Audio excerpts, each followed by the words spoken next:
Romains chapitre 3, verset 23. Car tous ont péché et tous ont été privés de la gloire de Dieu. Alléluia. Dieu ne t'a pas privé du mariage, il t'a privé de la gloire. C'est quand la gloire est partie que les problèmes du mariage ont commencé. Dieu ne t'a pas privé de la santé. Il n'y a aucun verset qui dit car tous ont péché et ont été privés de la santé. Tous ont péché et ce qui est parti, c'est la gloire. C'est l'absence de la gloire qui entraîne les maladies. C'est l'absence de la gloire qui entraîne les problèmes. Donc s'il y a une chose à rechercher sur la terre, c'est ce que Moïse est en train de chercher. La gloire guérit les âmes, vous donne la paix. La gloire, c'est ce que l'homme cherche. Maintenant, on lui donne différents visages. On croit que c'est le mariage, on croit que ce sont des enfants, on croit que c'est les voyages, on croit que c'est des statuts sociaux, on croit que c'est avoir des positions. Non!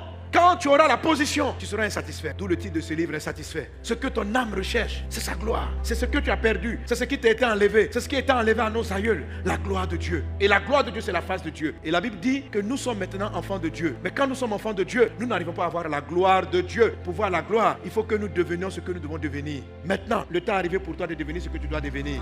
Il en est ainsi dans le puissant et impressionnant de Jésus-Christ de Nazareth. Quelqu'un donne un bon amen. Qui veut voir la gloire de Dieu? Papa, je veux voir ta gloire. Alléluia.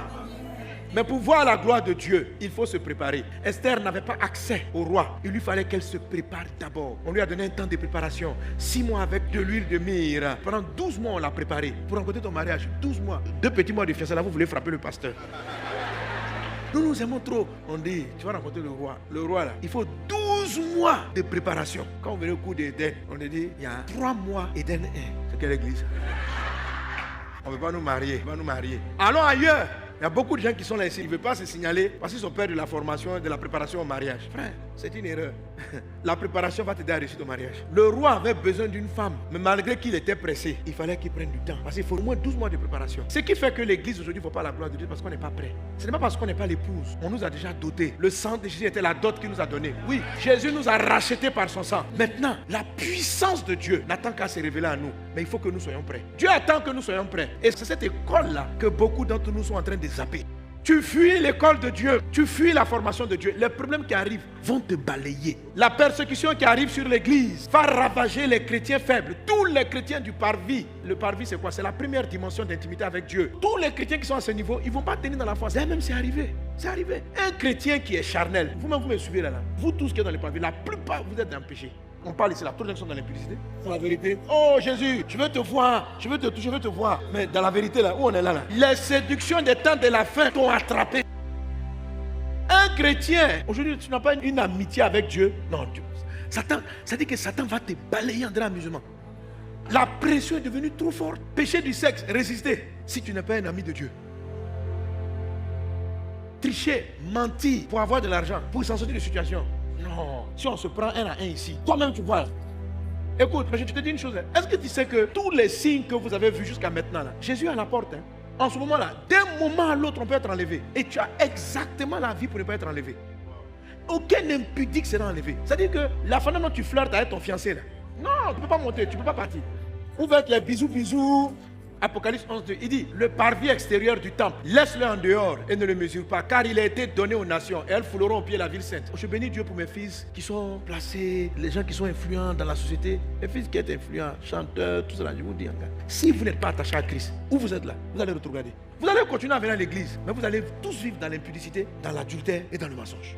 La gloire que vous voulez par la musique dans le monde, Satan dit à Jésus, tu te procèdes devant moi, je te donne le monde entier. Vous voulez à tout prix la gloire du monde, mais vous allez vendre votre foi. Vous allez vendre votre sainteté. Aujourd'hui, le seul abri, c'est de rentrer dans le rocher. Oui.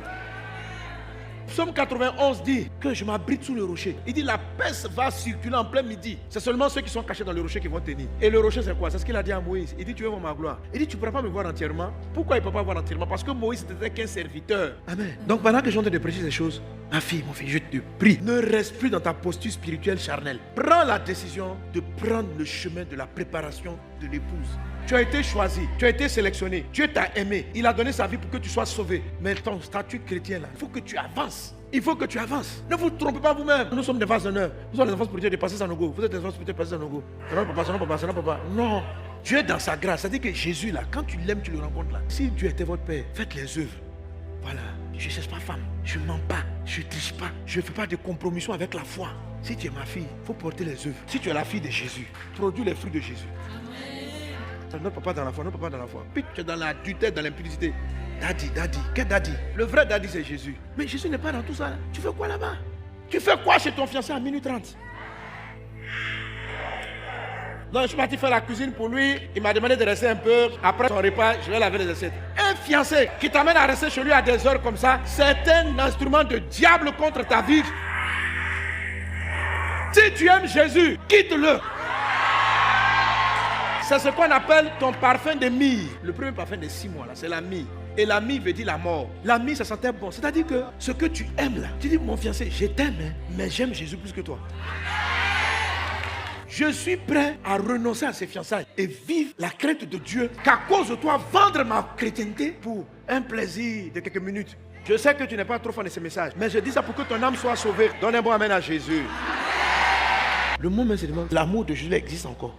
C'est réel, ça existe. Mais c'est que la plupart des gens sont des chrétiens qu'on appelle les chrétiens du parvis. La plupart sont dans le parvis. Ils n'ont aucune vraie relation avec Dieu. C'est une relation avec Dieu superficielle. C'est une relation de serviteur. Il faut aimer Dieu véritablement. Si tu estimes qu'il y a des choses là qui t'empêchent d'avoir la vie de Dieu en toi, tu vas prier, tu vas demander à Dieu de l'aimer au-dessus de toutes ces choses-là et de le choisir lui, Jésus. Il faut que tu choisisses Jésus par rapport au péché. Il faut que tu choisisses Jésus par rapport au mensonge. Il faut que tu choisisses Jésus par rapport à la tricherie. Il faut que tu choisisses Jésus. Et nous tous, vous tous ceux qui sont dans le péché. Je parle en termes de nous parce que la Bible dit sanctifie-nous par ta parole. Donc en tant que pasteur, en tant que frère, quelqu'un membre du corps est dans le péché, c'est nous tous on demande à Dieu pardon. Notre Père qui est aux cieux, pardonne-nous nos offenses. On a des combats à différents niveaux. Prions les uns pour les autres.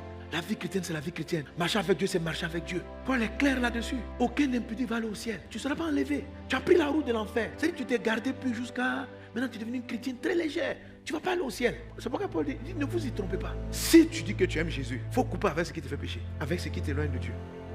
Il faut couper par amour pour Dieu. Alléluia. Amen. Par amour pour Dieu. La vérité, c'est qu'il faut l'aimer.